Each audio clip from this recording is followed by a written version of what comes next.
स्वागत है आपका हमारे खास कार्यक्रम आपके सेहत में और मैं हूं आपके साथ स्वाति शर्मा। दर्शकों, आज हम बात कर रहे हैं डायबिटीज़ यानी मधुमेह के बारे में। कैसे डायबिटीज़ हमारी डेली लाइफ पर असर डालती है और कैसे हम इससे अपने आप को बचाए रख सकते हैं, ये सब बताएंगे हमारे आज के एक्सपर्ट डॉक्टर राजेश केसरी, जो कि total care control diabetic care centre के डायरेक्टर और कंसल्टेंट है और साथ ही डायबिटोलॉजिस्ट भी हैं। डॉक्टर साहब, बहुत बहुत स्वागत है आपका हमारे कार्यक्रम में। तो अगर आपका उषा सोलंकी जुड़ गई हैं रीवा से। उषा जी, बहुत बहुत स्वागत है आपका हमारे कार्यक्रम में। पूछिए अपना सवाल। हाँ डॉक्टर साहब। जी उषा जी, पूछिए अपना सवाल। जी हाँ जी डॉक्टर साहब, मैं चाहती हूँ कि मुझे किस तरह की जांच कराई जाए, क्योंकि मुझे 2 साल से डायबिटीज है और उसी के कारण पैरों में दर्द और पेट में थोड़ा सा भारीपन रहता है जी। मैं चाहती हूँ कि किस टाइप की जांच करवाई जाए। जी, कुछ जांचें हैं जो हर डायबिटिक मरीज को करानी आवश्यक होती हैं। एक तो HbA1c, ये ग्लाइकोसाइलेटेड हीमोग्लोबिन, ये ऐसी जांच है जिससे पिछले 2 से 3 महीने का औसत शुगर लेवल पता चलता है। ये बहुत ही आवश्यक है सबको कराना। दूसरी एक जांच जिसके साथ आवश्यक है यूरिन माइक्रो एल्बुमिन जी। इस जांच से पता चलता है कि अगर बहुत थोड़ी मात्रा में भी पेशाब में एल्बुमिन निकल रहा हो तो ये गुर्दों को अगर शुरुआती दौर में भी कोई नुकसान पहुंच रहा हो तो उसके बारे में भी पता चल जाता है। तो हम कुछ कर सकते हैं, कुछ दवाई लेके उसको रोक सकते हैं जी। बिल्कुल। उसके साथ साथ बहुत आवश्यक है लिपिड प्रोफाइल कराना, कि उससे पता चले कि चर्बी किसी प्रकार की शरीर में तो नहीं बढ़ी। और आपने दर्द की बात की, महिलाएं, आपको एक TSH टेस्ट कराना भी आवश्यक है कि थायराइड की बीमारी तो नहीं है। ये कुछ जांच करा लें तो आपके लिए काफ़ी फायदेमंद होगा, कहीं ना कहीं डायबिटीज़ को कंट्रोल करने में उनको हेल्प भी मिलेगी। डॉक्टर, बार बार हमारे दर्शकों के भी प्रश्न आ रहे हैं और अभी आप भी चर्चा कर रहे थे कि डायबिटीज़ होने पर पैरों को कितनी कुछ तकलीफ़ें हो सकती हैं। बहुत सारी चीज़ें आपने बताई, लेकिन क्या इसके अलावा भी और कुछ है जो तकलीफ़ें हमें हो सकती हैं? जी, पाँव हमारे शरीर का एक बहुत ही अहम अंग होता है। बिल्कुल। और डायबिटीज़ में अनफॉर्चुनेटली ये क्षतिग्रस्त हो सकता है। बिल्कुल। यहाँ तक नौबत आ जाती है कि पाँव काटने पड़ते हैं जान बचाने के लिए। इसके पीछे एक बहुत बड़ी वजह है न्यूरोपैथी जी। जो दिमाग की नसें हमारे पाँव में जा रही हैं जी। वो ग्रस्त हो जाती हैं, वो ख़राब हो जाती हैं। उसकी वजह से कुछ तो तकलीफ़ें हमें महसूस होती हैं, जैसे हमने जो बात की, दर्द, जलन, टिंगलिंग और ये सब। और कुछ ऐसा होता है कि हमें एहसास नहीं होता। इससे क्या होता है, हमारा चलने का तरीका जो है, देखिए जब हम चलते हैं हमारे शरीर का वजन हमारे दोनों पाँव पे है, तो एक बहुत ही हाईली कोऑर्डिनेटेड मूवमेंट होता है, कैसे हम पाँव रखते हैं, कैसे आगे बढ़ते हैं। लेकिन अगर ये कोऑर्डिनेशन बिगड़ जाए तो हमारे चलने का तरीका बदल जाता है, हम गलत जगह गलत तरह से पाँव रखने लगते हैं। बिल्कुल। एक तो इसकी वजह से हमारी जोड़ों को नुकसान पहुंचता है। डॉक्टर, यहाँ पर चर्चा हम जारी रखेंगे। यहाँ पर हमारे साथ VD पंत भाई दोबारा जुड़ गए हैं भोपाल से। पंत जी, बहुत बहुत स्वागत है कार्यक्रम में। पूछिए अपना सवाल। हेलो जी पंत जी, पूछिए अपना सवाल। हाँ जी मैडम जी, ये पेनक्रियास जो काम करना बंद कर देती है जी, तो ये जो जैसे किडनी फेल हो जाती है उससे पेनक्रियास के चेंज नहीं हो सकते क्या? अभी तक ऐसा कोई उपाय नहीं है कि जैसे किडनी फेलियर हो जाता है, किडनी ट्रांसप्लांट हो जाता है, उसके पश्चात तो पैनक्रियास का ट्रांसप्लांट हो जी। अभी इसके प्रयास चल रहे हैं कि जो हमारे स्टेम सेल हैं, ऑटोलॉगस स्टेम सेल ट्रांसप्लांट कई जगह हो रहे हैं, लेकिन अभी ये आम तौर पे सब मरीजों के लिए सक्सेसफुल नहीं है और ये बहुत कुछ ही लिमिटेड लोगों के अंदर सक्सेसफुल हुए हैं।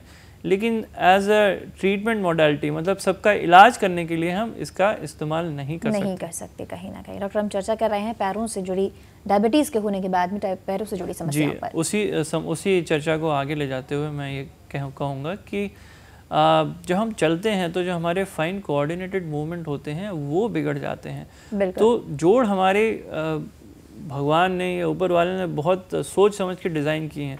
जब हम उसका गलत तरह से इस्तेमाल करते हैं तो वो घिस के ख़राब होने लगते हैं जी। तो कुछ इस वजह से जो घुटनों में दर्द और कुछ दर्द की बात की थी, जो एक प्रश्न आया था, वो ज़्यादा महसूस होता है। वो परेशानियाँ, तकलीफ़ें डायबिटिक पेशेंट्स को ज़्यादा होती हैं जी।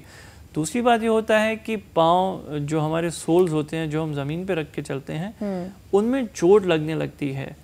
कई जगह छिल सकते हैं, कई जगह रगड़ खा के वो मोटे हो जाते हैं, कैल्सिफाइड हो जाते हैं, एकदम सीमेंट की तरह या पत्थर की तरह कठोर हो जाते हैं। जहाँ वो ऐसे कठोर हो जाते हैं वहाँ पे खून नहीं जाता और वहाँ पे घाव बनने की आशंका हो जाती है।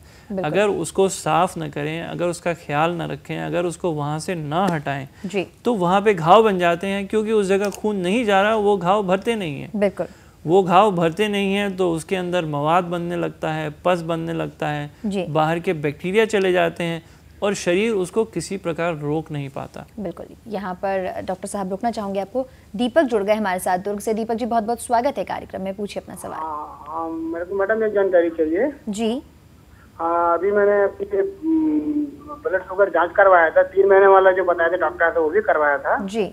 तो उसमें 137 एवरेज आया था जी। ठीक है, अरे यूरिन में बिल्कुल 2-3 बार यूरिन ग्लूकोज खिला के भी जांच किए थे उन्होंने जी। तो उसमें भी यूरिन नॉर्मल था और ग्लूकोज लेवल था 137। तो क्या शुगर का लक्षण है या बॉर्डर में है, ये जानकारी चाहिए मेरे को। देखिए, आपका क्या जो आपने HbA1c लेवल बताइएगा हमें। दूसरी बात ये है कि मैं सबको ये कहना चाहूँगा कि शुगर यूरिन में टेस्ट करने की कोई आवश्यकता नहीं है, क्योंकि यूरिन में शुगर बिना डायबिटीज़ के भी आ सकता है, बहुत ज़्यादा आ सकता है। और अक्सर शुगर लेवल ब्लड में बहुत ज़्यादा होने पर भी वो यूरिन में नहीं आता। आमतौर पे जब तक 300 से ज़्यादा शुगर ना हो ब्लड में तब तक वो यूरिन में नहीं आता। लेकिन कुछ और बीमारियां जैसे थायराइड की बीमारी हैं, कुछ दवाइयां हैं, कुछ एंटीबायोटिक हैं जो लेने से यूरिन में शुगर आ सकता है। इसीलिए अपना इलाज और अपनी बीमारी की पहचान खाली जो खून की जांच है उसी से करें, ना कि यूरिन की जांच से करें। बिल्कुल। और हमें पता चले, जो आपने बोला कि आपका शुगर लेवल 137 है, 137 खाली पेट है तो वो बढ़ा हुआ है। अगर 137 75 ग्राम ग्लूकोज या खाना लेने के बाद है तो वो बॉर्डर लाइन पे है। अगर किसी भी समय आपने 137 कराया है तो वो भी बॉर्डर लाइन, वो भी नॉर्मल है, बॉर्डर लाइन पे है, लेकिन वो बढ़ा हुआ नहीं है। तो इस पे डिपेंड करेगा कि वो 137 कब आया था। बिल्कुल।